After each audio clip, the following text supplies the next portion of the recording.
First రోజు కూడా అదే చెప్పారు. ఆ 15,000 రూపాయలు ప్రకటించేటప్పుడు కూడా పార్లమెంట్ వేదికగానే గ్రాంట్ కాదు ఇది అప్పే, నేషనల్ బ్యాంకులు వరల్డ్ బ్యాంకులు అప్పులు ఇస్తానే వాటికి మేము షూరిటీ ఉంటున్నాము, మేము అడ్డం ఉండి అప్పులు ఇప్పిస్తున్నాము అని చెప్పారు. తర్వాత క్లారిఫికేషన్ ఇచ్చారు పార్లమెంట్ లో, మేము అమరావతికి 15,000 కోట్ల రూపాయలు మేము సాయం చేస్తున్నామని చెప్పారు. తర్వాత పార్లమెంట్ చర్చల సంగతులు వేరే. వెంటనే నా రెండో రోజు వచ్చి ఇక్కడ కుండ బద్దలు కొట్టారు నేను చెప్తుంటే. అదెందుకండి మేము 27,000 కోట్లు ఇస్తామని అమిత్ షా గారు స్వయంగా వచ్చి అమరావతికి 27 కోట్లు సాయం చేస్తున్నాం. సాయం అంటే ఏంటండి? ఆడు అప్పిస్తాడు, మీ తలకే తాకడ పెట్టి కట్టుకోండి, లేదా పొల్లోడు కూడా వసూలు చేస్తామని చెప్పి ఇదో పెద్దదా? దాని సాయం అంటారు కదా. అలా నాకు అర్థం అవ్వట్లేదు. కేంద్ర ప్రభుత్వ బాధ్యత ఇది భిక్ష కాదు, హక్కు. ఇవాళ ఏ రాజధానికైనా సరే ఇన్ఫ్రాస్ట్రక్చర్ 95% బిల్డింగ్స్ ఉంటాయి. ఇన్ఫ్రాస్ట్రక్చర్ మేజర్ అండి. 4 బిల్డింగ్లు కట్టుకున్నారు, ఖాళీ ఇచ్చేదేంది? అందుకని ఇవాళ మాత్రం ఖచ్చితంగా అమరావతి. ఇంకో విషయం మీకు నేను పోలవరం కూడా చెప్తాను. ఆ పోలవరం గురించి అసలు సభలో ఏం మాట్లాడారండి ఆయన?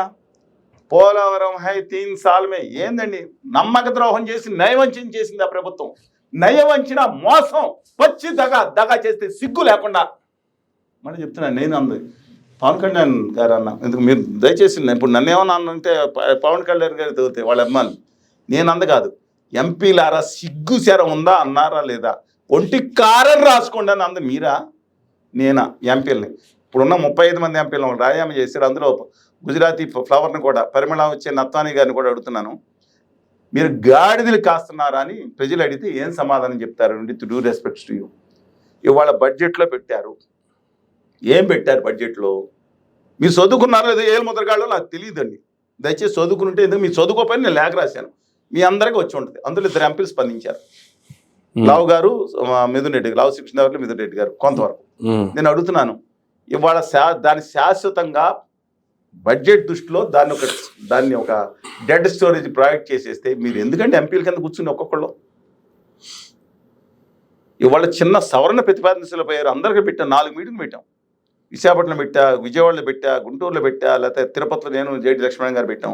అందరికీ చెప్పాం, మీ ఎంపీలు అందరికీ విజ్ఞప్తి చేసాం, పబ్లిక్ విజ్ఞప్తి చేసాం, లేఖలు రాసాం, ఈమెయిల్స్ పంపించాం, దండం పెట్టి పెట్టాం. దాంట్లో తప్పు జరిగింది 36.38. దీన్ని 79,000 కోట్ల బదులు 2017లో జరిగిన బడ్జెట్ కంటే 50% 40% తగ్గించేసి, అంటే 2005లో రాజశేఖర్ గారి బడ్జెట్ టైప్లో ఆమోదిస్తున్నారు. నాశనం అయిపోతుందండి, డెడ్ స్టోరేజ్ చేసేస్తున్నారు బడ్జెట్ రీత్యా అని చెప్తున్నాను. ఒక్క ఎంపీ పార్లమెంట్లో నోరిప్పి దాని సవరణ అంటే ఇద్దరు ఏదో, మిగతా వాళ్ళందరూ ఏం చేస్తున్నారండి? వాళ్ళిద్దరు కూడా కేసులు పెడుతున్నారు కదా. అంటే వాళ్ళ పోలవరం ప్రాజెక్ట్ని డెడ్ స్టోరేజ్ పెడితే స్టేజ్ మీద కూర్చొని ఒక్కళ్ళు మాట్లాడలేదంటే దౌర్భాగ్యం అండి ఇది.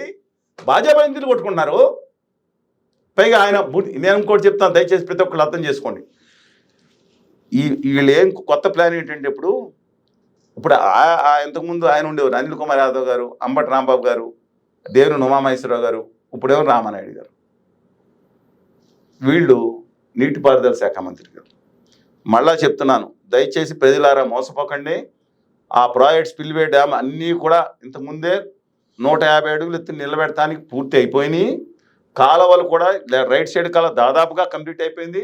లెఫ్ట్ 90% అబౌవ్ 95% లెఫ్ట్ సైడ్ కాలువ కూడా దాదాపు కంప్లీట్ అయిపోతుంది. ఇంకొక 5-4 monthsలో దాదాపుగా అయిపోయి వచ్చింది. కేవలం రాతి మట్టి కట్టడం, అంటే రాళ్లతో ఒక మట్టి కట్టడం ఒకటి చేసేది ఉంటుంది. అది పూర్తి అయితే డ్యామ్ అయినట్టు నీళ్లు నిలబెడతాం కాదు. 150 అడుగులు ఎత్తి నీళ్లు నిలబెడితేనే ప్రాజెక్టు పూర్తిగా స్థాయిలో పనిచేస్తారు. ఇట్లా ఈ మోసగాళ్ళు బయలుదేరి మళ్ళీ రేపొద్దున 2 ఏళ్లలో వస్తారండి మీ దగ్గరికి.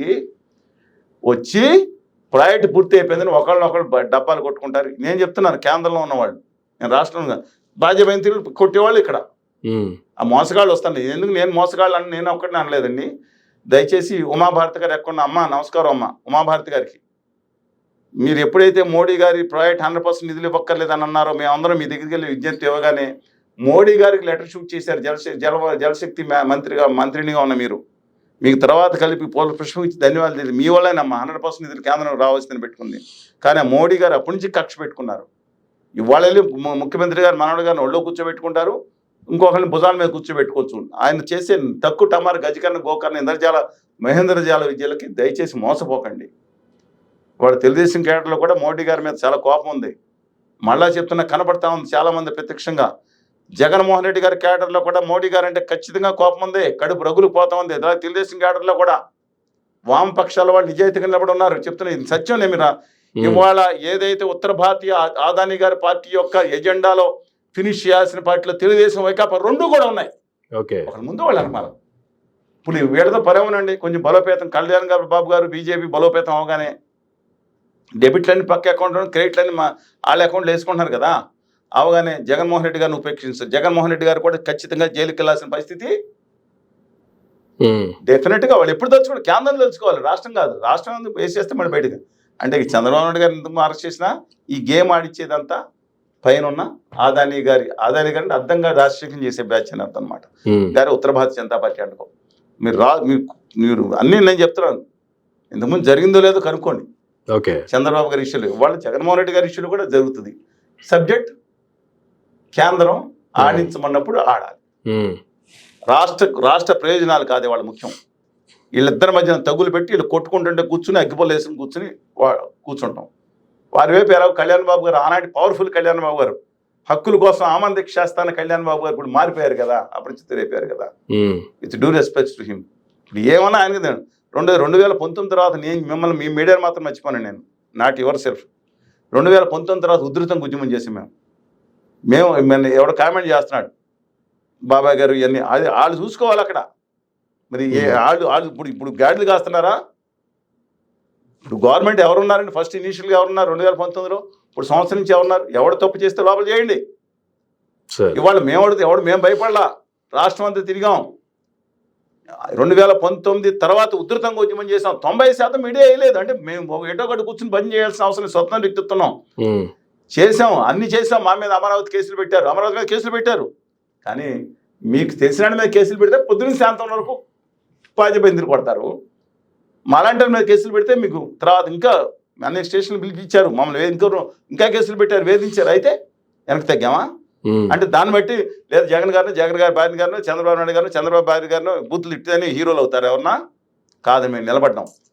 ఈ జగన్మోహన్ రెడ్డి గారి ఇంటి మీదకి ఉత్తుత్తి దాడి ముట్టడి కాదండి. మేము ఉత్తుత్తి ఇచ్చేసి ఇంటి పోలీసులు వస్తారు చూసారా. మేము ప్రణాళిక ప్రకారం ఛేదించుకుని, నేను జేడి లక్ష్మణ్ గారు ఇంక్లూడింగ్ గట్టిగా ఉన్న విద్యార్థి సంఘాలతో నేతలతో పడి ఛేదించుకుని ముట్టడించాం. కానీ 99% ప్రజలకు తెలియదు, మీడియాలో వేయలేదు కదా. ఆయన మీడియా అలాగే వేయదు, ఈ మీడియా వేరే వాళ్ళు వేస్తేనే వేస్తుంది. ఓకే, అలా అయిపోయింది దాని పరిస్థితి. విత్ డ్యూ రెస్పెక్ట్, నేనే వాళ్ళతో పాటు ఒత్తిడి వాళ్ళకు ఉంటాయి. ఏ రోజుకు ఒక జర్నలిస్ట్తో పాటు వాళ్ళ బాధలు ఐఎమ్ హ్యావింగ్ అట్మోస్ట్ రెస్పెక్ట్. కానీ మాకు మాత్రం చేసిన అన్యాయం దారుణం. చేసిన ఉద్యమాన్ని చూపించకుండా అంతకుముందు 25-30% చూపించారు 2019 ముందు. అందువల్ల ఇవాళ మాత్రం ఆంధ్రప్రదేశ్లో ఎక్కడి నుంచి మొదలుపెట్టాం, ఎక్కడికి వచ్చేది ఏంటంటే ఆంధ్రప్రదేశ్ యొక్క పాలన హక్కుల విషయంలో తాకట్టు పెట్టబడింది. మిగతా విషయాలు ఏదైతే పాక్షికంగా హామీలు అమలు జరిగింది, సరే అమలు జరగలేదు, ఇవన్నీ రాజకీయ విమర్శలు. ఇంకా అమలు జరగాలి, మేజర్ హామీలు అమలు జరగాలి. ఈ జూన్ నుంచి జూలై నుంచి అమలు అంటున్నారు, వెయిట్ చేద్దాం.